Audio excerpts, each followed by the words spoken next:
Hi guys, and welcome back to another episode of my Birmingham City Football Manager 21 save.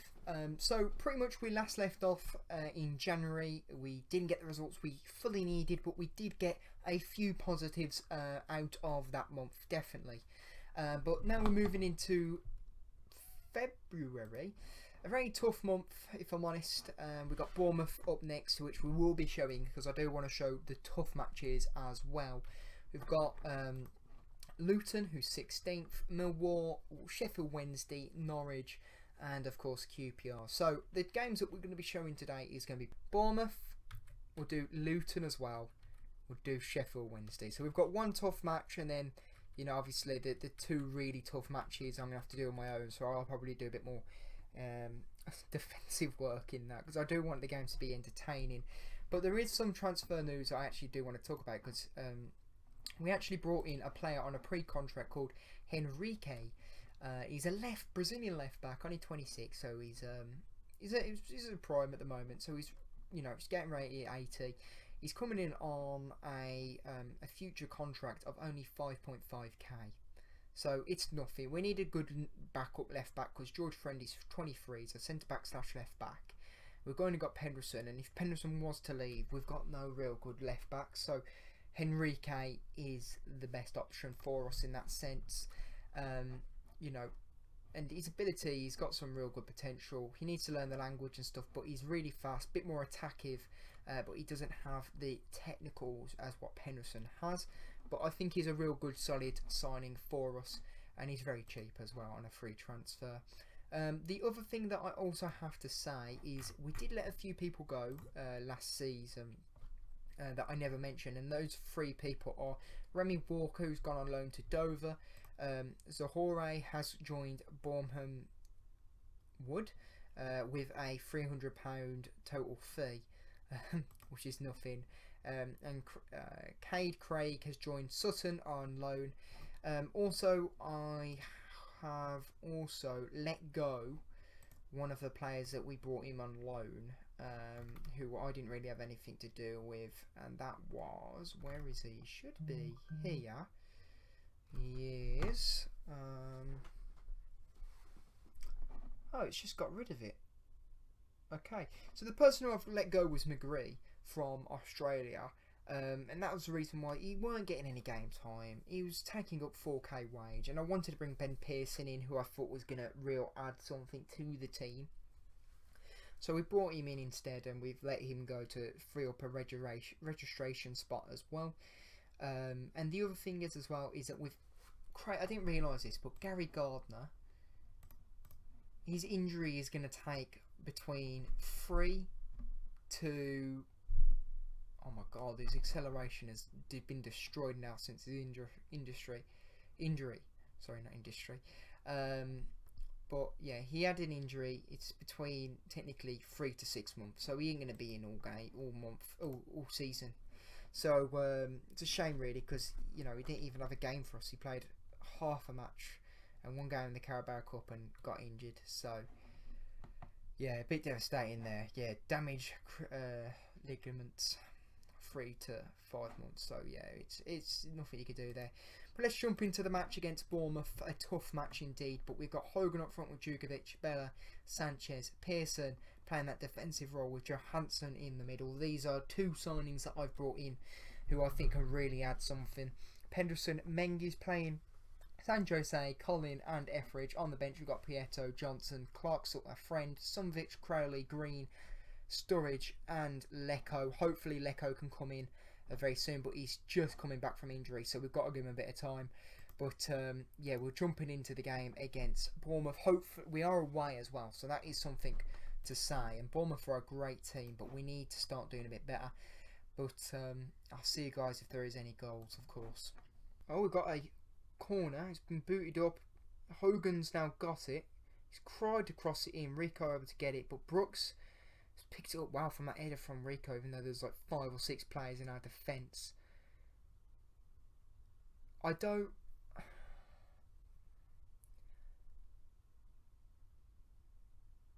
I'm speechless.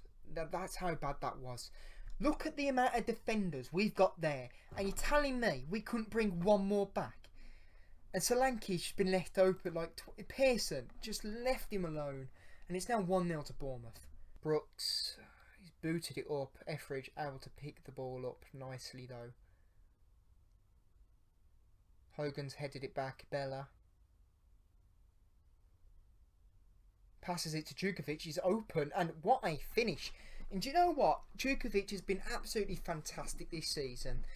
For my niece, it's probably because I ain't really got another player who can really fit into that target man role more than anything. I guess Hogan can a little bit, but he's perfect for that role. And wow, what a little breakaway, fantastic finish. Uses his intelligence amazingly there, and he's our top goal scorer by a mile now. He's been booted up. Mefam able to get it. Cook, he's booted up. Daruma headed out. Lemar, Solanke. For some reason, we are terrible at heading. Like, my God, we can't header to get it on target at all, to even get it to our man. And Solanke, and it's so annoying this game is because I know how dangerous Solanke can be. I've had him as a player and a different football manager. But to be fair, what the hell was Etheridge doing there? It's like he lied down. Didn't even try and save it. That's weird. But 2-1. Colin, Johansson, Djukovic. He's booted it up. Hogan's open. Come on, Hogan. There it is. It's 2-2, and we're not going down without a bit of a fight. That's what I like to see from the lads. Just need to make sure we can shut shop a bit, if I'm honest, more than anything. I want to skip it, but there's not really much I can say there. Djukovic, again, a fantastic assist, and Hogan luckily able to break away there. I forgot who their goalkeeper is. I don't know how to say his name more than anything, but either way, 2-2. So it's half time, it's 2-2. Lucky, if I'm honest, very lucky. There should be like 4-2 now. There's some real clear players who aren't performing well. Colin, clearly. I've been very disappointed with Sanchez, so what we're going to do is actually going to bring Lecco on, and we're going to put Hogan on the right, put Lecco up front at half time. I don't know if this is a good thing or a bad thing, but Lecco does score sometimes, so it's worth a try. I'm thinking maybe someone off the midfield. I'm definitely leaning toward Pearson because he's got that yellow card, but at the moment we'll leave it at that. Do you know, I'm going to say just go out there and get revenge. More likely than I'm happy. But yeah, I'll see if there's any more goals.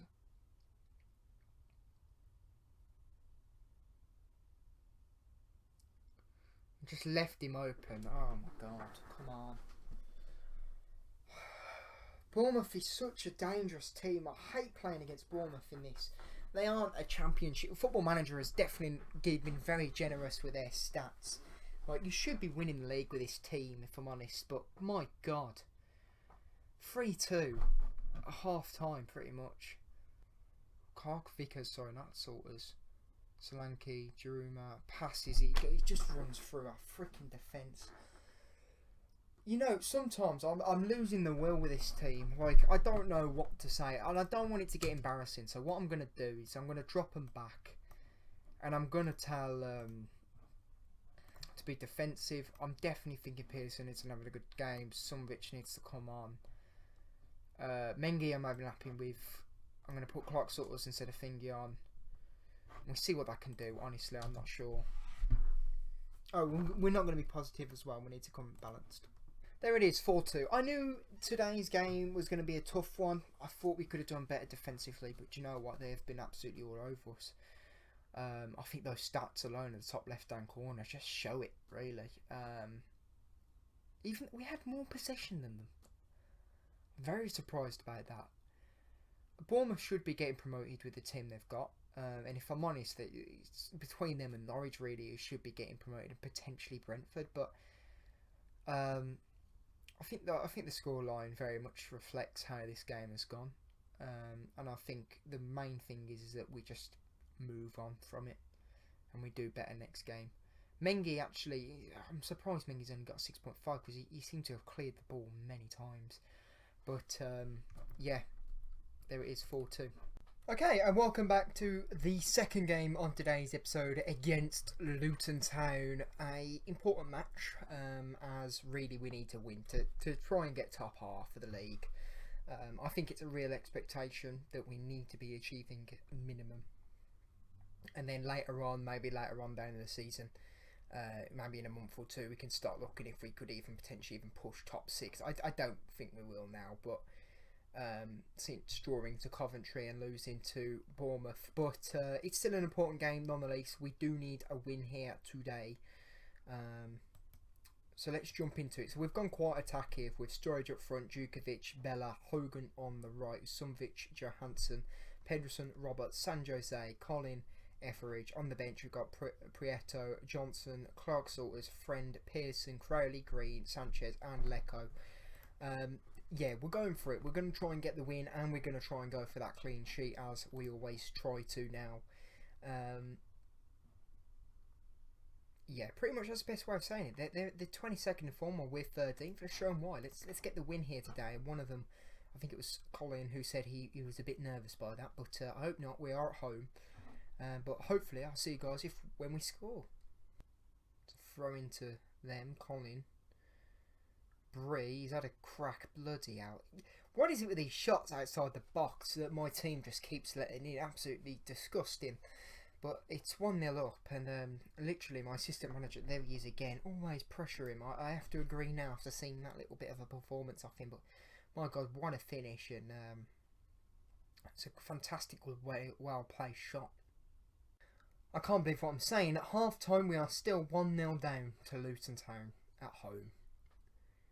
Honestly, I don't know what's going wrong because we've got more possession than them. We've got better pass rate. Our players just seem to be on one today. Just terrible. I'm just looking. Everyone seems to be upset, and do you know what? I'm furious more than anything. I'm going to point hands. I'm not angry. I'm disappointed in you. I'm quite angry with them. I'm quite angry with them. Yeah, just a better half. I think that's probably the best way of saying it. We've got a corner free kick. Sturridge, yes! We've got one back. It's now 1-1. And I was just considering taking him off Lecco, but he's just proved himself to the reason why he's here. And 16 goals this season. It's not that bad, to be fair. I keep thinking he's underperforming, but to be fair, 16 goals it is... it wasn't that tight of an offside, but 16 goals is actually a really good performance. But 1-1. Okay, we've got a throw in. Pedersen, Lecco, try to cross it. Oh, what a goal! And Hogan has put it to 2-1. That's what I want to see. What a cross by Pedersen, and what a slamming hit that was there from Hogan. My God, what a shot from a volley as well. Missed the header, and he smacks in the top right hand corner. Absolutely beautiful goal, and I think you can tell just from my voice how happy I am there. But wow. Okay, I'm not going to lie, that has made my day. I've recorded this episode and January transfer window. I feel a bit down at the moment, but seeing that comeback, 92nd minute goal, you know, that doesn't happen very often for me. So when I see that happen, and against a team that we should be beating anyway, like Luton, in my opinion, we've got a better team than them, should I say, in my opinion. Very happy. Scott Hogan smashing it in that far right corner. Absolutely beautiful. It's exactly what you want to see from the lads. What a comeback. Absolutely proud. And I'll see you guys in the next game. And welcome back to the last game of today's episode against Sheffield Wednesday. Now, how did we do since last left off? We played against Luton and we won 2-1. A good game. Obviously, this is the one that you guys did watch. I've just remembered in my mind. And we was able to get a comeback. But we did play against Millwall next. And we completely and utterly dominated them. They got lucky with a goal outside the box again. I don't know what's going on with the outside of the box. A lot of our goals this season have... a lot of our opposition's goals this season have come from outside the box. I need to look into the reason why that is. So I'll have a look and hopefully I can try and fix that either soon or next season so we can make a real push for promotion next season, because I think that's where we are going to be. But, you know, a good 5-1 result against a team that's mid-table. I think there was literally a position just below us. But yeah, we absolutely dominated him. Scott Hogan able to get a hat-trick, but he did score a penalty. Sanchez able to score a goal, as well as Dan Crowley. Dan Crowley's been doing really well recently. And now we're going to be playing it against 20th in the league, Sheffield Wednesday. Keep in mind, they shouldn't actually be 20th, because I believe, if we have a look at the table, they have 33 points, and they start on 12 point difference. So, you know, if they had 12 points more now, so what is that? So that's 40, that's 50. They would be in playoffs. Wow, they have done well. That is how much of a difference this is. But yeah, we're going to be playing against them. Hopefully we can get a win here today. I think the bookies have put us as favourites, but this is the team that's going to be playing. Hogan is playing with Djukovic, with Leko on the left as Bella is injured for a week or so. Sanchez on the right, Stewart with Crowley, Penrison, Mengi had a fantastic game against Millwall, San Jose, Comin, Etheridge. On the bench we got Prieto, Johnson, Roberts, Friend, Pearson, Johansson, Green, Terrell and Sturridge. But let's jump into the game itself. Also, I've just remembered that we have to give a little team talk, but this is the team. Pulis has obviously been working a bit of wonders, if I'm honest, but Mia's been getting on our backs a lot. Let's go and prove them wrong. But of course, I will show you guys any goals, and I'll see you guys then. So it's currently 0-0. It's quite even, but if I'm honest, I feel like Sheffield Wednesday should be winning. They had two absolutely fantastic opportunities. But at the moment, I'm very happy with them. I think we could, if we can just nick 1 or 2 goals, I think we can win this. Really, we need to score 2. But I think we can still win this. Corner, Sanchez boots it over. Hogan gets a good header, and it's the 81st minute, and a fantastic header there by Hogan. A beautiful corner taken by Ivan Sanchez. To be fair, they just left him completely on his own, and it was just a very easy header in the bottom right-hand corner. Nothing they could do, but happy at the moment with 1-0. Okay, and there it is, a 1-0 win. I am delighted, not only because Sheffield Wednesday have actually been doing really well in the league, even though they are quite low down in the position because of the 20 points. Realistically, they should be a top 6 team, so we have done well there. I was worried to put a lot of pressure on them as an attacking team because of how Sheffield Wednesday play. They're a very counter-attacking team. They'll just boot the ball up. I don't know how fast their defenders are, but as you can see, a very solid performance from a defensive team here. Stewart getting really good. Johansson really helped lock that open bit of the play. He created a bit more error and put a bit of pressure on Sheffield Wednesday. But obviously you can see our defensive stats here, amazing. So our defence have done very well. They've had 5 shots on target to 17 shots.